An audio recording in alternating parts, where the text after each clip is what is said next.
must get a KFC before you go anywhere. Whether you arrive in Trinidad or leave in Trinidad, KFC at the airport is one of the best KFCs you'll have. What's up, my Trinbago Vibe peeps?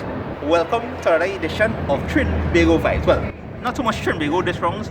Right now in Chicago, we just ran a 5K. This is my first 5K since pre-COVID. But in this one, I just thought, since I'm taking a vacation and I'm here with my lovely wife, you know, might as well give you some tips for any Caribbean people or Trinbagonians who come into Chicago for the first time. This is the Windy City, so stick around. It's going to be a fun one. It's going to be an interesting one. It'll basically be a Trini here in Chicago, and as you can see, I am whole horse. Wow. We'll also be trying some fried chicken in Chicago and compare it to our airport KFC. Now, while we're at the airport, I just came to the second floor of the airport as soon as you enter, so that's the ground floor there. Yeah, so I just came up here, and of course, I don't realize they have some history on these walls. Like right now, I'm looking at a copy of a letter written by Christopher Columbus between 1493 and 1503. This is interesting. I mean, I didn't really expect that to be here. So, but that's cool. Anyway, while we wait to board our flight, Google Maps, it is your friend. Especially when you are going somewhere new. Now, the reason why I would recommend like downloading Google Maps, especially offline maps, because it helps getting around, getting to places. So even if you don't have like Wi-Fi or data, because that's a whole different story by itself, we'll get to there eventually. But yeah, in case you don't have Wi-Fi or data, it would come in handy, especially if you have a smartphone with Google Maps on it. Offline maps is the way to go. I'll show you how to download maps offline. It helps. If you know how to do this already, let me know in the comments below. But yeah, so you open your Google Maps, you go to where you want to travel to, or at least the area you're going. In my case, Chicago. You zoom out a little bit to get everything, right? And then you go back into your settings here, offline maps, select your own map, boom, and then you could adjust it here and hit download. Now once that's finished download, it's just to rename and you're good. To get to Chicago from Trinidad and Tobago, you'll have to take a connecting flight through either Miami, New York, or Houston. In this case, we're connecting through Miami, which leads us into tip number 2. This is especially if you are taking a connecting flight, make sure you have at least 2 hours in between your connecting flight. Or if there's a delay, like what happened to me on this one, what happened to us on this one, fortunately, you know, American Airlines came through and organized a hotel and some meal vouchers. So yeah, so the flight had to go at the next available time, which is the next day. So be prepared for connecting flights. If it's delayed or you miss it, you'll have to wait for the next one.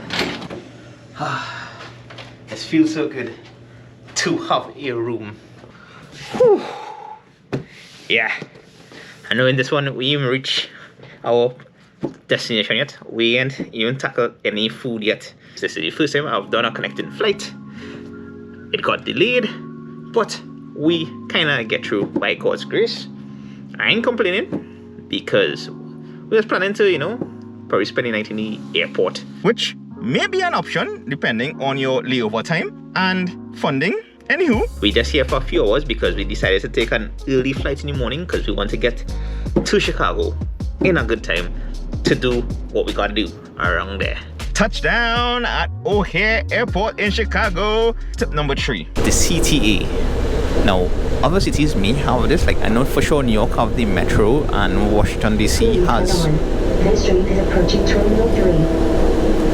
their own thing, but here in Chicago we have the CTA, which is the Chicago Transport Authority. So yeah, and they have unlimited CTA cards. So if you stay in here for a few days, I recommend getting this. So right now we went to try and rent a car because we had some errands to run for the day, but unfortunately all the cars were rented out. So now we're going to take the blue line to downtown to go and check our luggage at the hotel. I recommend you get a 3 or 7 day unlimited CTA card. which you can purchase right there at the station at the airport. They didn't have any 7-day, but they did have the 3 days unlimited. So we went with that. So we are now leaving the O'Hare airport after a little, adventure. And the fare is $5 US from here to downtown where we go in, and we allow 2 transfers. So that's pretty cool though. But because we go unlimited, we don't have to worry about that. So after that, we could hop on any fares for the next 3 days. We could ride the CTA, that includes this, the transit and the buses, however much we want. So we'll be getting around the place via this, and in the long run, that's cheap, right? Oh yeah, and the 3-day cars cost $15 each, so it was $30 in total for my wife and I. So yeah. So far it's not as cold as we think, but then again we haven't been outside yet, and according to the temperature it's supposed to be like 17 degrees Celsius right now, so we'll see. Like you see, but it's always be rough for Caribbean people to be out here in the cold. Tip number 4: dress warm, dread, and in layers, especially if you're visiting Chicago between like September to March, right? And yes, it looks like rain followed us here, so also be prepared for like those changing weather, like rain and things on top of the wind chill and on top of temperature drops. Anyways, between September and March is be the coldest time of the year, and with that wind here, well, the reason they call it the windy city is take it to the next level. This train ride is cool for first timers like us, but trust me, it can get pretty cold. Like, what am I doing here? And it will make you miss that Caribbean sun. By the way, get some gloves, even if you're the only person or people using them. Like compared to everybody else, the locals, trust me, better your hands are warm than it's freezing, especially when the temperature's under 17 degrees Celsius. Alright, so this tip is data. I've shown you how to download Google Maps, right? Offline maps that helps you when you're in the city without data. Now, this one could be depending on your budget, because this could cost between 40 to 50 US to get a data SIM card from like T-Mobile. I used to go T-Mobile. Yeah, but with that you have calls in the US and you have data in the US, dedicated 5G data, as compared to B-Mobile and probably DSL. Well, I have B-Mobile, and B-Mobile is play up. Sometimes it works for some, it doesn't work for me. Don't mind, I follow all their settings and everything, but it just don't work for me. Especially if you're planning anything at least 3 and more days in any of these cities, that data plan would come in handy. Trust me, it helps tremendously. With respect to communication, checking stuff online while you explore the city, making reservations, and even timing the CTA to and from your destination. So having data is very important, especially if you're in a new place. Alright, food time. So earlier in the video, I was telling you all about KFC at the airport. Now I came across another chicken spot here that, when you're on YouTube, you'll be browsing through other people's channels, and this is a Filipino-based establishment, Jollibee. So I say let's just try it out just to see if it ranks close to our KFC at the airport, or if it might taste better. Highly doubt though, but we'll see. So this is a popular spot on YouTube. Well, at least from a few videos I came across on fried chicken outside Trinbagonian stuff, and I got pineapple juice as my drink, which was good. But now let me show you their spicy chicken joy, which looks good, but let's see how it tastes. It's got that crunch you expect from fried chicken, and the meat was tender, but there was no heat or spiciness or much seasoning in their chicken joy. And this is a bit disappointing for spicy chicken. Need more seasoning. Alright, so for KFC, Trini KFC 1 Chicago fried chicken. Well, technically not Chicago fried chicken, it is more Philippines fried chicken 0. And we head into the next spot, so hopefully this will be better.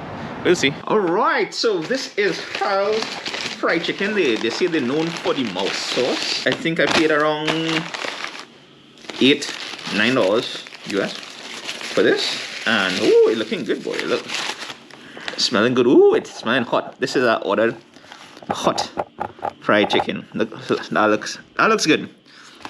So this time I think KFC. I think KFC getting a little run for the money here in this one. But we'll see. Let's try that fried chicken.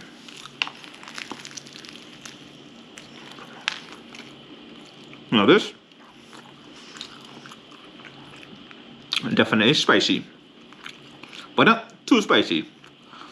The chicken itself is tender. The flavor, like the meat itself, apart from it being tender, could I use a little more salt, to be honest. Would I rank it the same as our KFC back in Trinidad? Kinda. This one is by far the better one out of the last one I had. But dread, I still love we KFC.